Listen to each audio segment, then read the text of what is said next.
ಅಲ್ಲ ಪ್ರೊಸೆಸ್ ತಮಗೆಲ್ಲ ಗೊತ್ತಿದೆ. 3ನೇ ತಾರೀಕು ಡಿ ಕೆ ಶಿವಕುಮಾರ್ ಸಾಹೇಬ್ರವರು he is going to swear as the chief minister of Karnataka. So the process is already set in place. It's only a time. Sir, ಇವಾಗ ಸಚಿವಾಕಾಂಕ್ಷಿಗಳ list ಸಾಕಷ್ಟು ದೊಡ್ಡದಾಗ್ತಾ ಇದೆ. ನೀವು ಕೂಡ ಈಗ ಭೇಟಿಯಾಗಿ ಬಂದಿದ್ರಿ. ನಿಮ್ಮನ್ನು ಉನ್ನತ ಹುದ್ದೆ ಕೊಡ್ತಾರೆ ಅನ್ನೋ ನಿರೀಕ್ಷೆ ಇದೆ. ಈಗ ಯಾರು ಸೇರಬೇಕು ಯಾರೆಲ್ಲ ಅಂತಕ್ಕಂಥದ್ದು ಹೈಕಮಾಂಡು, ಮುಖ್ಯಮಂತ್ರಿಗಳು, ಮಾಜಿ ಮುಖ್ಯಮಂತ್ರಿಗಳು ಎಲ್ಲರೂ ತೀರ್ಮಾನ ಮಾಡ್ತಾರೆ. So definitely what ever party ಯಾರಿಗೆ ಏನು ಮಾಡಬೇಕು ಏನು ಮಾಡಬಾರ್ದಕ್ಕಂಥ ಯೋಚನೆಯಲ್ಲಿ ಪಾರ್ಟಿ ಇದೆ. ಸೊ ನಮ್ಮ our wish is that anybody can become. So we have to wait and watch. Sir, CM Siddaramaiah ಅವರು ಇವಾಗಲೇ ಹೇಳಿದ್ದಾರೆ, ಅವ್ರಿಗೆ ಮುಂದಿನ ಯಾವ ರೀತಿ ಜವಾಬ್ದಾರಿ ಇರುತ್ತೆ ಪಕ್ಷದಲ್ಲಿ ಸಿದ್ದರಾಮಯ್ಯ ಅವರು? ಅಲ್ಲ, ರಾಹುಲ್ ಗಾಂಧಿಯವ್ರ ಜೊತೆ ಅವ್ರು ಮಾತನಾಡಿದ್ದಾರೆ.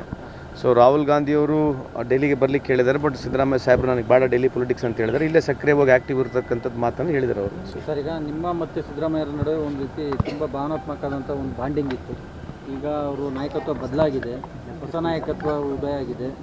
ಹೇಗೆ ಸರ್, ಹೇಗೆ ಯಾವ ರೀತಿ? ಏನು ಎಮೋಷನ್, ಯಾವಾಗಲೂ ಎಮೋಷನ್ಸ್ ಇದ್ದೇ ಇರುತ್ತೆ. ಸೊ ನಾನು ಚಿಕ್ಕವನಿದ್ದಾಗಿಂದ ಅವ್ರ ಪರಿಚಯ ಸಾಹೇಬರು. ಸೊ ಎಮೋಷನ್ಸ್ ಇದೆ, ಅದು ಅಲ್ಲಿ ಹೋಗುತ್ತೆ. ಎಮೋಷನ್ಸ್ ಎಲ್ಲ ಹೋಗುತ್ತೆ.